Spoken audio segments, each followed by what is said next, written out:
آج کی ویڈیو میں ہم یہ بیان کریں گے کہ دنیا میں سب سے پہلے بادشاہ نبی کون گزرے ہیں۔ آپ احباب سے گزارش ہے کہ ہمارے چینل کو سبسکرائب کیجئے، سبسکرائب بٹن کے ساتھ گھنٹی کے نشان کو دبا دیجئے تاکہ ہماری ہر نئی آنے والی علمی و تحقیقی ویڈیو آپ تک بآسانی پہنچ سکے۔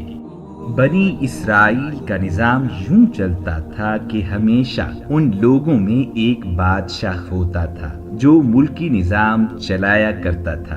ایک نبی ہوتا تھا کہ جو نظام شریعت اور دینی امور کی ہدایت و رہنمائی کیا کرتا تھا۔ یہی طریقہ چلا آ رہا تھا۔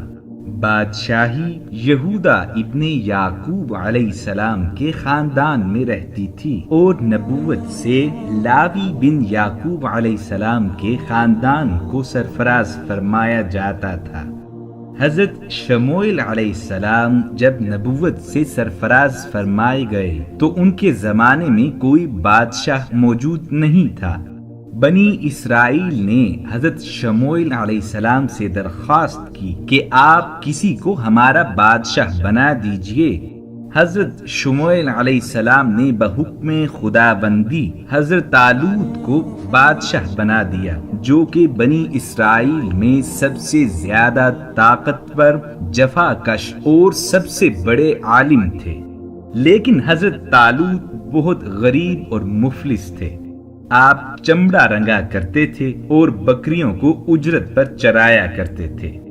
اس پر بنی اسرائیل کو اعتراض ہوا کہ طالوت شاہی خاندان سے نہیں ہے، سو ایسا شخص ہمارا بادشاہ کیوں کر ہو سکتا ہے کہ جو شاہی خاندان سے تعلق نہیں رکھتا؟ طالوت سے زیادہ بادشاہت کی حقدار تو ہم لوگ ہیں، کیونکہ ہماری رگوں میں شاہی خاندان کا خون ہے۔ پھر طالوت کے پاس مال و زر بھی نہیں، بھلا ایک مفلس و قلاش انسان تخت شاہی کے لائق کیوں کر ہو سکتا ہے؟ بنی اسرائیل کی جن کی سرکشی اللہ تعالی نے بارہا قرآن پاک میں بیان فرمائی ہے، یہاں بھی انہوں نے اسی سرکشی کا مظاہرہ کیا۔ بنی اسرائیل کے اس اعتراض کے جواب میں حضرت شموئیل علیہ السلام نے یہ تقریر فرمائی۔ آیہ مبارکہ کا ترجمہ ہے، فرمایا اسے اللہ نے تم پر چن لیا اور اسے علم اور جسم میں کشادگی زیادہ دی، اور اللہ اپنا ملک جسے چاہے دے، اور اللہ وسعت والا علم والا ہے۔ اور ان سے ان کے نبی نے فرمایا کہ اس کی بادشاہی کی نشانی یہ ہے کہ آئے تمہارے پاس تابوت جس میں تمہارے رب کی طرف سے دلوں کا چین ہے۔ دراصل واقعہ یہ ہے کہ بنی اسرائیل نے یہ شرط رکھی تھی کہ ان کا گم شدہ تابوت سکینہ اگر واپس مل جائے تو ہم طالوت کو اپنا بادشاہ مان لیں گے۔ چنانچہ تھوڑی ہی دیر بعد 4 فرشتے تابوت سکینہ لے کر آئے اور حضرت شموئیل علیہ السلام کے سامنے رکھ دیا۔ یہ دیکھ کر تمام بنی اسرائیل نے حضرت طالوت کی بادشاہی کو تسلیم کر لیا۔ حضرت طالوت نے بادشاہ بن کر نہ صرف ملکی انتظام سنبھالا بلکہ بنی اسرائیل کی فوج از نو بھرتی کر کے قوم عمالقہ کے کفار سے جہاد بھی فرمایا۔ جہاد کی تیاری کے بعد حضرت طالوت ایک کافر بادشاہ جالوت سے جنگ کرنے کے لیے اپنی فوج کو لے کر میدان جنگ میں نکلے۔ جالوت بہت ہی قد آور، نہایت طاقتور اور متکبر بادشاہ تھا۔ جب دونوں فوجیں میدان جنگ میں لڑائی کے لیے صف آرا ہوئیں تو حضرت طالوت نے اپنے لشکر میں یہ اعلان فرمایا کہ جو شخص جالوت کو قتل کرے گا میں اپنی شہزادی کا نکاح اس کے ساتھ کر دوں گا اور اپنی آدھی سلطنت بھی اس کو عطا کر دوں گا۔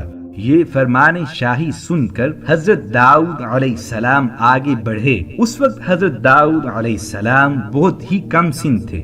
غربت اور مفلسی کا عالم یہ تھا کہ داؤد علیہ السلام بکریاں چرا کر اس کی اجرت سے گزر بسر کرتے تھے۔ روایات میں آتا ہے کہ جب حضرت داؤد علیہ السلام گھر سے جہاد کے لیے روانہ ہوئے تو راستے میں ایک پتھر حضرت داؤد علیہ السلام سے مخاطب ہوا اور کہنے لگا، اے داؤد مجھے اٹھا لیجئے کیونکہ میں موسیٰ علیہ السلام کا پتھر ہوں۔ آپ نے وہ پتھر اٹھا لیا۔ پھر ایک دوسرے پتھر نے آپ کو پکارا، اے داؤد مجھے اٹھا لیجئے کیونکہ میں حضرت ہارون علیہ السلام کا پتھر ہوں۔ چند قدم چلنے کے بعد ایک تیسرے پتھر نے آپ کو پکارا، اے داؤد مجھے اٹھا لیجئے کیونکہ میں ہی جالوت کا قاتل ہوں، جالوت کا قتل مجھی سے لکھا ہوا ہے۔ حضرت داؤد علیہ السلام نے ان تینوں پتھروں کو اٹھا کر اپنی زنبیل میں رکھ لیا۔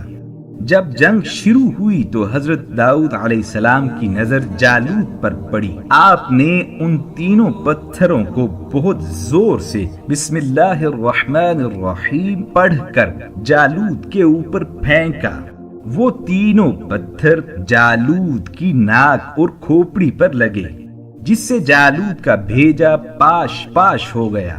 بلکہ وہاں ایک حیرت انگیز واقعہ پیش آیا کہ ان تین پتھروں سے جالوت کے علاوہ 30 جالوتیے بھی قتل ہو کر گر پڑے۔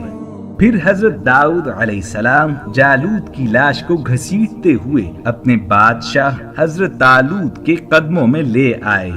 حضرت طالوت اور بنی اسرائیل بے حد خوش ہوئے۔ جالوت کے قتل ہو جانے سے اس کا لشکر بھاگ نکلا اور حضرت طالوت کو فتح مبین حاصل ہو گئی۔ اب حضرت طالوت نے اپنے اعلان اور وعدے کے مطابق حضرت داؤد علیہ السلام کے ساتھ اپنی لڑکی کا نکاح کر دیا اور اپنی آدھی سلطنت حضرت داؤد علیہ السلام کو سونپ دی۔ اس واقعے کے پورے 40 برس بعد حضرت طالوت بادشاہ کا انتقال ہو گیا تو حضرت داؤد علیہ السلام پوری سلطنت کے بادشاہ بن گئے۔ کچھ عرصے بعد جب حضرت شموئیل علیہ السلام کی وفات ہو گئی تو اللہ تعالی نے حضرت داؤد علیہ السلام کو سلطنت کے ساتھ نبوت سے بھی سرفراز فرما دیا۔ حضرت داؤد علیہ السلام وہ پہلے بادشاہ ہیں کہ جنہیں سلطنت اور نبوت دونوں ایک ساتھ دی گئیں۔ حضرت داؤد علیہ السلام سے پہلے یہ اعزاز کسی کو حاصل نہ تھا۔ حضرت داؤد علیہ السلام اس اعزاز کو حاصل کرنے والے پہلے شخص ہیں۔ گویا کہ داؤد علیہ السلام پہلے بادشاہ ہیں کہ جنہیں نبوت سے سرفراز فرمایا گیا۔ حضرت داؤد علیہ السلام 70 برس تک نبوت و سلطنت دونوں مناصب کے فرائض بخوبی سر انجام دیتے رہے۔ پھر آپ کے وصال کے بعد آپ کے فرزند حضرت سلیمان علیہ السلام کو بھی اللہ تعالی نے سلطنت اور نبوت دونوں مرتبوں سے سرفراز فرمایا۔ اللہ تعالی نے اس پورے واقعے کا ذکر سورۃ البقرہ میں کیا ہے۔ اس واقعے سے ہمیں سیکھنے کو بہت کچھ ملتا ہے۔ اس واقعے سے ہمیں یہ سبق ملتا ہے کہ اللہ کی عطا پہ کبھی اعتراض نہیں کرنا چاہیے۔ وہ جب اپنا فضل کرنے پہ آتا ہے تو رائی کو آفتاب کے برابر کر دیتا ہے۔ وہ جب اپنے فضل پہ آتا ہے تو ایک مفلس و نادار اور غریب شخص کے بیٹے کو بھی نبوت جیسے عظیم المرتبت اعزاز سے سرفراز فرما دیتا ہے اور ان کے سر پر تاج شاہی رکھ کر انہیں بادشاہ بنا دیتا ہے۔ بے شک اللہ کی تدبیر سب سے اعلیٰ ہے۔ اللہ پاک ہمیں سمجھنے اور عمل کرنے کی توفیق عطا فرمائے۔ آمین۔